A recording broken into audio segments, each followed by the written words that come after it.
Goeiemôre vriende, ek groet vir julle in die naam van die Vader en die Seun en die Heilige Gees. Ons gaan nou die kers aansteek as symbool van die Here se teenwoordigheid, dat hy die lig is en dat ons ook in sy lig moet lewe. Kom ons sing nou saam, U goedheid Heer kan ons nie pyl nie.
Goed, kom ons sê ook vir die volgende mense wat hierdie week verjaar, baie geluk met hulle verjaardag.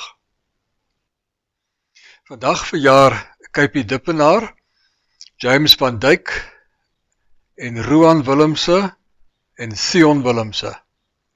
Baie geluk met julle verjaardag vandag, mag julle regtig 'n lekker dag hê en mag julle en al die ander mense wat hierdie week verjaar 'n wonderlike jaar voor julle hê.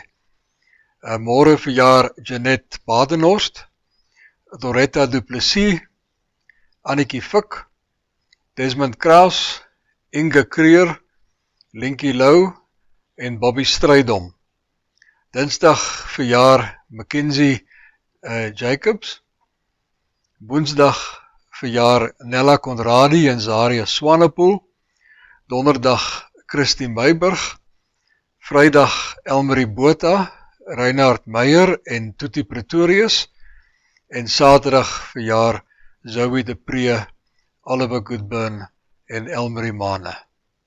Baie geluk. Vriende, kom ons bid saam. Here, ons bid dat die woorde wat ons praat en die gedagtes wat by ons opkom vir U goed sal wees.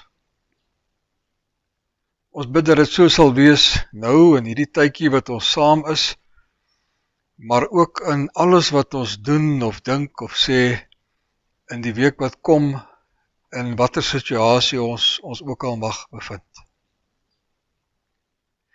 Here, ons dink vandag in ons gebede aan die familie van Karel Kloete wat hierdie week oorlede is. Ons dankie dat Karel deel kon wees van ons gemeenskap hier en vir die waarde wat sy tot ons toegevoeg het. En ons bid, Here, dat in haar familie hulle die ervaring sal hê dat U vir hulle ryklik troos. Ek dink in die besonder aan Michelle en Boet by wie sy en Frans vroeër gebly het, en wat 'n daaglikse noupad saamgeloop het. Dankie dat u vir hulle troos. Ons bid vir ons die mekaar land. Ons bid, Here, dat u iemand sal stuur om ons te lei. En ons bid dit vir die hele wêreld. Die ganse wêreld lyk vir ons of daar nie regtig leierskap is nie, en of niemand leer dat ons aan ander moet doen wat ons aan onsself gedoen wil hê nie. Ek bid, Here, dat iemand 'n sterk roeping van u sal ontvang en 'n visie om juist dit in die wêreld te kom doen, sodat die wêreld 'n beter plek kan wees, sodat u naam in hierdie wêreld werklik waar geëer sal word. Here, hoor ons dan wanneer ons so bid, en al die gebede van almal wat hulle in hulle harte mag saamdra vandag, in die naam van Jesus. Amen. Vriende, ons is besig met ons reeks oor roeping, en ons kyk na spesifieke persone in die Bybel se roepingsverhale, en ons probeer daaruit leer vir onsself.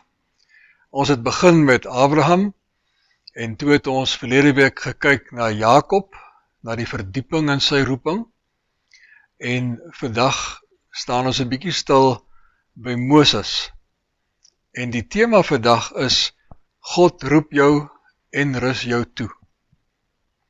En ons gaan saam lees 2 gedeeltes, eers by Exodus 3, en dan by Exodus 4 'n bietjie later. Kom ons lees saam. Moses het die kleinvee diep die woestyn ingejaag tot by Horeb, die berg van God. Toe verskyn die engel van die Here aan hom in 'n vlam in 'n doringbos. Terwyl hy kyk, sien hy dat die doringbos aanhou brand, maar nie uitbrand nie. En Moses sê vir homself, ek wil 'n bietjie nader gaan om die wonderlike verskynsel te bekyk. Waarom brand die doringbos nie uit nie? Die Here sê vir hom, moenie nog nader kom nie. Trek uit jou skoene. Jy staan op gewyde grond. Ek is die God van jou voorvaders, die God van Abraham, Isak en Jakob. Toe maak Moses sy gesig toe, want hy was bang om na God te kyk. Daarna sê die Here, ek het die ellende van my volk in Egipte duidelik gesien, en hulle noodkrete oor die slawebedrywers gehoor. Ek het hulle lyding ter harte geneem. Daarom het ek afgekom om hulle uit die mag van Egipte te bevry, en hulle daarvandaan te laat trek na 'n goeie en 'n uitgestrekte land wat oorloop van melk en honing. Daarom stuur ek jou na die Farao toe, sodat jy my volk uit Egipte kan bevry. Toe sê Moses, wie is ek, dat ek dit by die Farao sou waag, en dat ek die Israeliete uit Egipte sou bevry? En God het geantwoord, ek sal by jou wees. Daarna sê Moses, sê nou, ek kom by die Israeliete en ek sê vir hulle, die God van julle voorvaders het my na julle toe gestuur, en hulle vra, wat is sy naam? Wat moet ek sê? Toe sê God, ek is wat ek is. Jy moet vir hulle sê, ek is, het my na julle toe gestuur. Dit is die woord van die Here. Ek sou wat wou gee om te weet wat Moses alles gedink het, terwyl hy daar in die woestyn gesit het, dag na dag, en die vee opgepas het. Het hy dalk gedink aan sy ma? Die vrou wat 'n plan gemaak het, sodat die Farao nie vir Moses sou doodmaak, soos wat baie van die ander seentjies doodgemaak is nie. Of aan sy ouses, wat kop gehou het, en gesorg het dat Moses ten minste deur sy eie ma gesoog kon word. Of dalk het hy gedink aan sy Egiptiese aanneema, die prinses, Dalk het hy gedink aan die opvoeding wat hy gekry het via die paleis, 'n Egiptiese opvoeding. Miskien was daar van die verhale van hulle gode wat op hom 'n invloed gehad het, toe hy nog klein was. Miskien het hy gewonder oor hierdie God van sy voorvaders, die God van Abraham, Isak en Jakob, met wie hy nog nie eintlik 'n intieme verhouding gehad het nie, wat nog vir hom in 'n groot mate onbekend was. Miskien het hy gedink aan die moord wat hy gepleeg het, en die gevolge wat het vir hom gehad het, dat hy moes vlug, en nou hier in die woestyn sit, omdat hy bang was dat die farao vir hom sou doodmaak, wat die farao wel wou doen. Miskien het hy vir homself gesê, dis daarom ongelooflik, hoe ek die eendag in die paleis gebly het, in 'n bevoorregte posisie, en die volgende, toe ek hier in die woestyn, en ek is 'n veewagter. Miskien het hy gewonder oor die reg en die onreg daarvan. Of dalk was hy baie dankbaar, want in die proses het hy sy vrou ontmoet. Miskien het hy gesit en dink aan sy volksgenote, die Israeliete, wat in Egipte nog steeds as slawe werk, en van wie hy berig sou ontvang het, dat hulle maar baie swaar kry. Die ding is, dat wanneer jy in so 'n woestyn is, 'n letterlike of 'n figuurlike woestyn, wanneer jy so in afsondering is, soos wat ons dit ook nou baie beleef, het jy 'n manier om baie diep en baie ver te dink. Moses het in die paleis waarskynlik 'n weelderige lewe gehad. In teenstelling met die lewe wat hy daar gehad het, het die volk van die Here, sy eie mense, swaar gekry. Hulle het gesug en gekreun onder wat met hulle gebeur. Ons lees juis aan die einde van die vorige hoofstuk, hoe hulle roep na die Here vir hulp. Ons kom onder die indruk van 'n gevoel van die afwesigheid van God. Vir jare roep hulle in Egipte na die Here, en hulle sien nie iets gebeur nie. Miskien het Moses hier by homself gesit en dink, die God van Abraham, Isak en Jakob, hoe is hy anders as die ander gode wat ek nou al geleer ken het? Is hy nie tog maar afwesig nie? En dan skielik, uit die bloute uit, van die oomblik van afwesigheid aan die een kant, na 'n volgende oomblik, waar hy skielik hierdie brandende bos sien, en God homself aan hom kom openbaar. En van daai oomblik af, sou alles vir Moses verander. As hy terugkyk in sy lewe, van die braambos af, sou hy sien hoe alles stukkie vir stukkie aan mekaar geweef is, sodat hy by hierdie punt kon kom. En as hy kon vorentoe kyk, sou hy sien hoe hierdie braambos sy lewe vorentoe altyd sou definieer. Nou, daar's 'n paar kwessies wat ek graag wil uitlig rondom hierdie braambos ervaring van Moses. En die mees prominente ene is sekerlik, wie is hierdie God? Nou, ons leer hier dat God 'n warm hart het. Hy gee om. Aan die einde van hoofstuk 2 het hy gesê, ek het hulle noodkrete gehoor. Ek is daardeur aangegryp. Ek het hulle ellende gesien. En hy sê vir Moses ook, later in hoofstuk 3, in die Hebreëus, hoor het ek hulle gehoor. Hy het gelet op hulle ellende. Dit is 'n God wat die pyn van mense kan ervaar.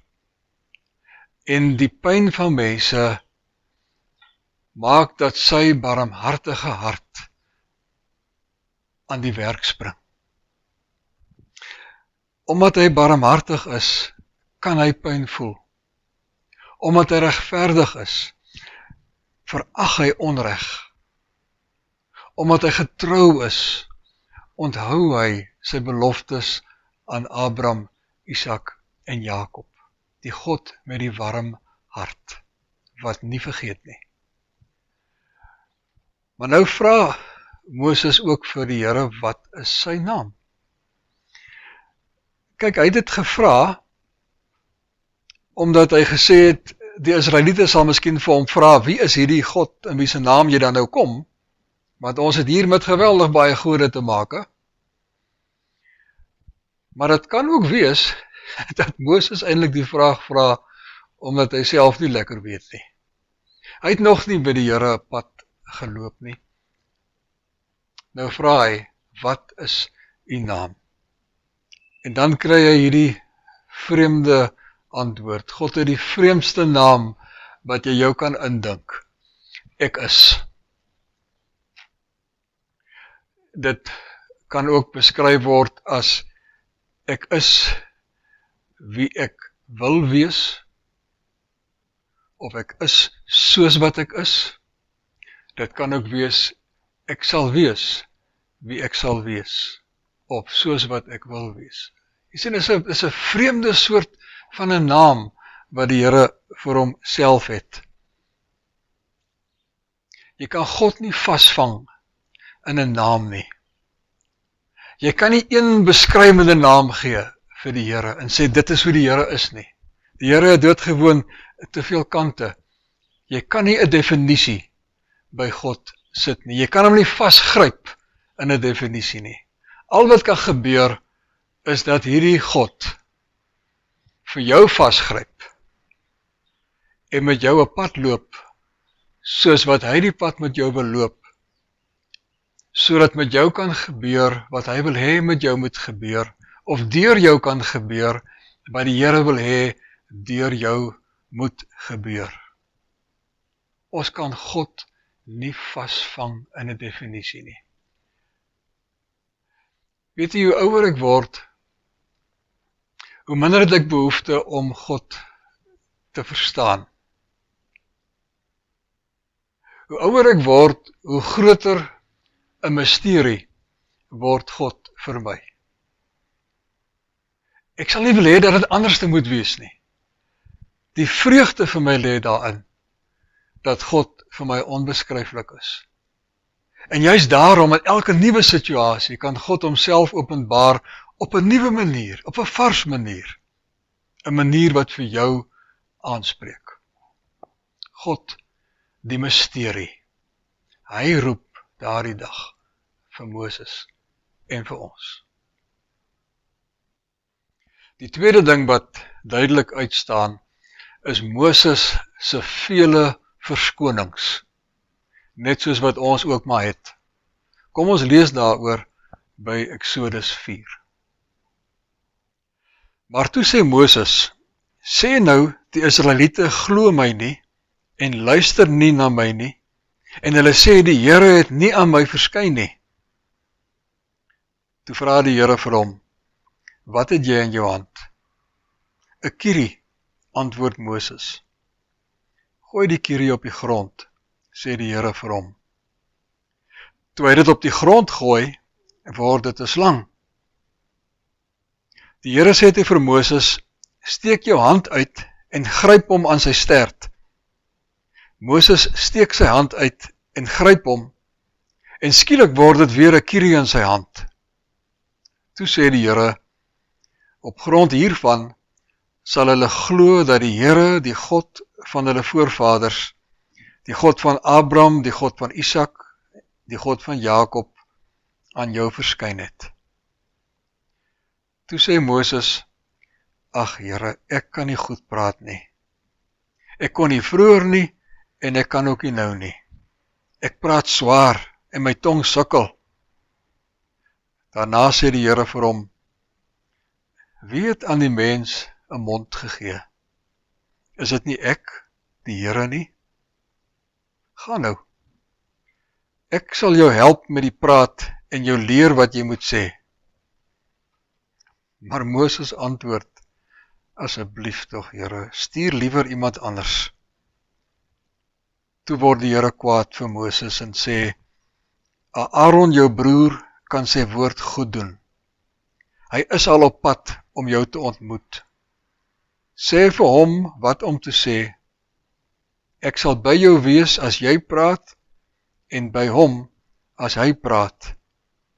En ek sal julle leer wat om te doen. Dit is die woord van die Here. Nee, Here, ek kan nie terug Egipte toe nie. Genade, Farao maak my dood. En wie is ek in elk geval? Ek is maar 'n veewagter. Ek is 'n uitgeworpene. Ek is 'n voortvlugtige. En Farao is hardkoppig. Ek ken die man. Hy sal hom nie teen my laat roer nie. En ek sukkel om te praat, Here. Ek al van kleins af sukkel ek kry nie my woorde uit nie, mense spot my. Miskien kan jy vir my 'n teken of twee gee wat vir my sal bevestig, ek sal alright wees. Sien nie die een ding of die ander waarmee Moses voor 'n dag kom. En dan op die einde is eintlik snaaks. Dan sê, ag Here, ek stuur iemand anders. Die ding gaan nie werk nie. Soos wat jy daar sit, ken jy jou eie verskonings. Die Here roep vir ons baie keer, partykeer 'n paar keer op 'n dag, om iewers 'n verskil in iemand se lewe te maak. Wat is jou gewone verskonings? Miskien word jy geroep om vir iemand kos te gee of klere. Hulle het dit nou nodig. Dalk is daar iemand wat emosioneel verskriklik gedreineer is, en jy is die naaste ene, die voorhand liggende ene, om daar te wees vir die persoon, maar jy weet nie wat jy moet maak daar nie, jy weet nie wat om te sê nie. Of vriende van jou se huwelik sukkel. Jy weet nie wat moet jy daar gaan maak nie. Kinders is onseker oor die toekoms. Jy moet 'n sterwende gaan bystaan. Wat sê ek? Of dalk moet jy vir iemand 'n onaangename boodskap oordra.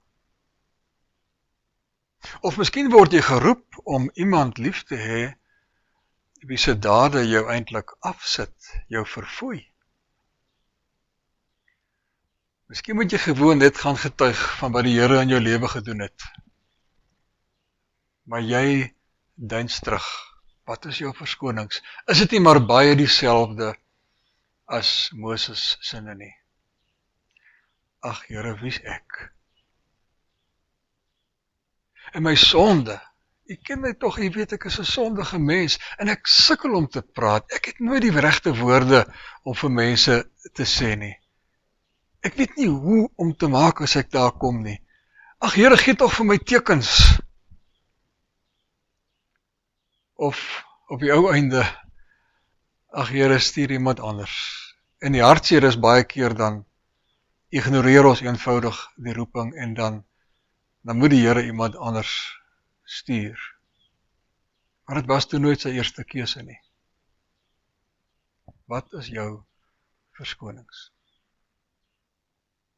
Die derde ding wat uitstaan by hierdie braambos ervaring van Moses is dat ons die Here moet vertrou dat hy vir ons sal toerus om ons roeping uit te voer.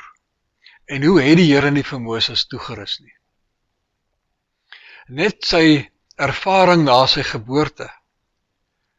Sy ma wat hom in 'n biesiemandjie in die rivier gesit het om hom veilig te hou van die farao, hoe hy oorleef het.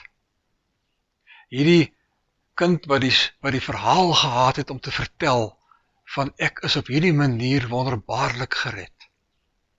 Die volk het die storie geken, hulle het geweet van hierdie kind.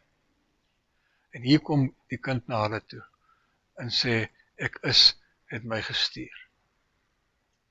Koppel daaraan die feit dat hy 'n gebore Israeliet was. Dit sou net 'n Israeliet kon wees wat die ander Israeliete deur die woestyn kon lei. Maar die wonderlike ding is dat hierdie Israeliet 'n Egiptiese opvoeding gehad het.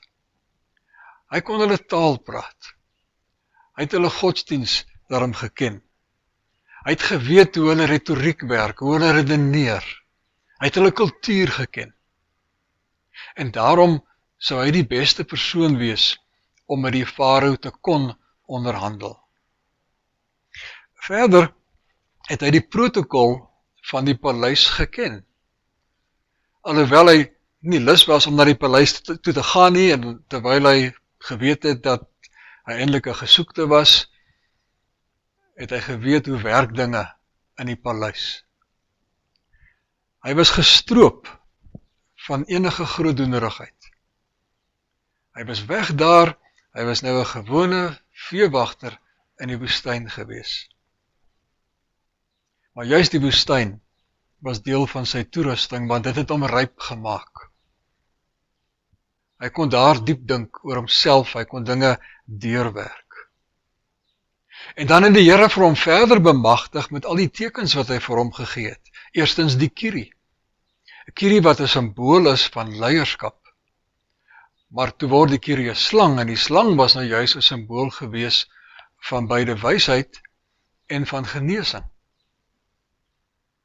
En dan juist die feit dat hy sy hand kon insteek onder sy mantel en uithaal, en toe is dit melaats en toe is dit weer gesond, het iets oorgedra van hierdie ongelooflike wonders wat God deur hom kon doen.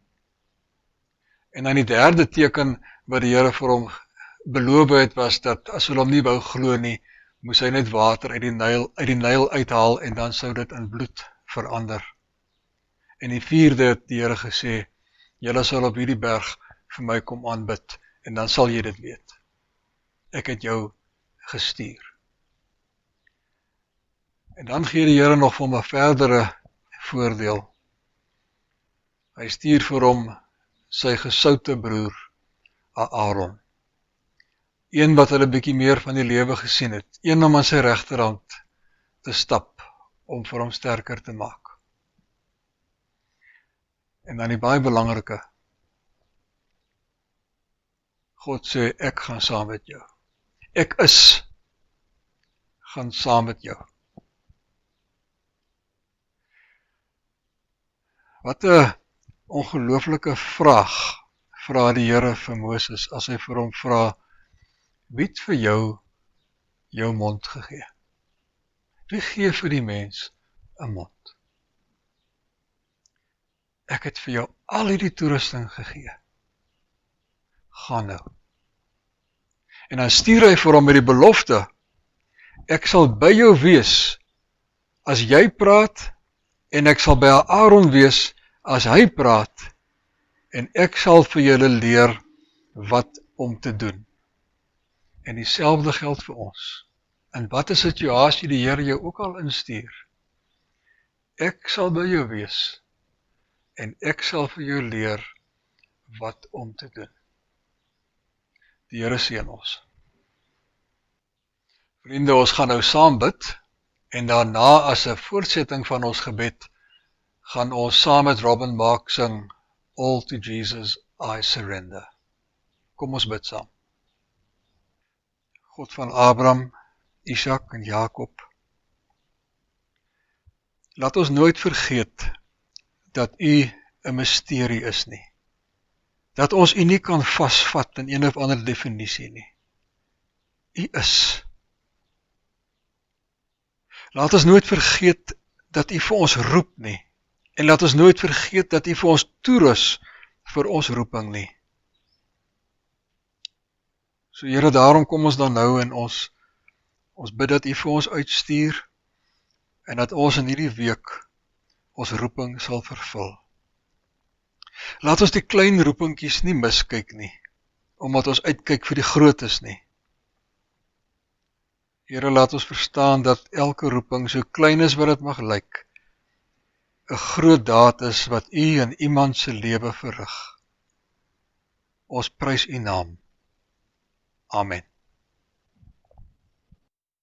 All to Jesus I surrender all to thee, I freely give. I will ever love and trust you in your presence daily live. I surrender all. I surrender all to thee, my blessed Savior. I surrender all.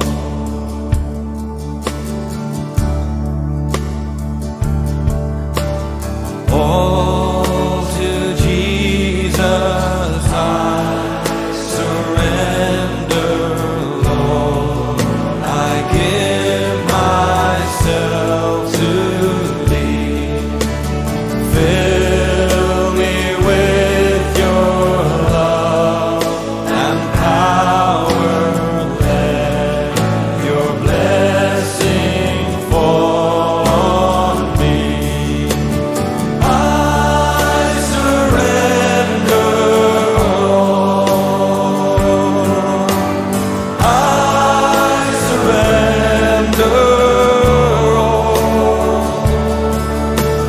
all to thee, my blessed Savior. I surrender all.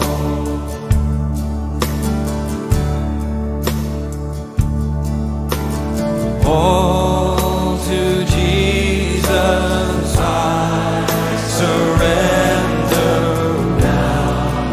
I feel your sacred flame.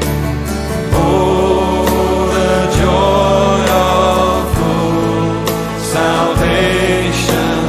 Glory, glory to your name.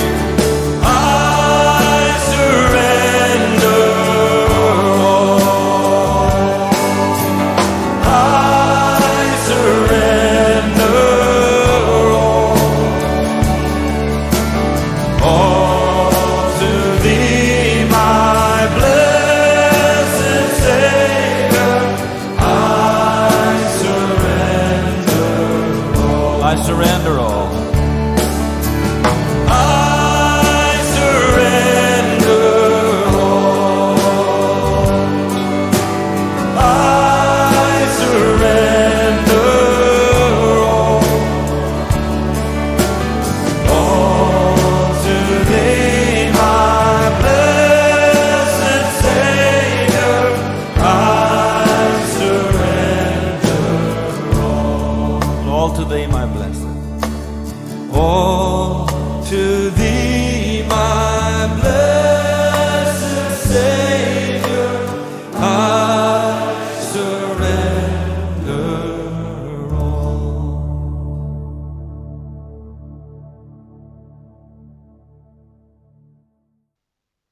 Geliefdes, ontvang die seën van die Here en gaan die week in sy naam. Die genade van ons Here Jesus Christus en die liefde van God ons Vader en die troos van die Heilige Gees is met u elkeen. Amen.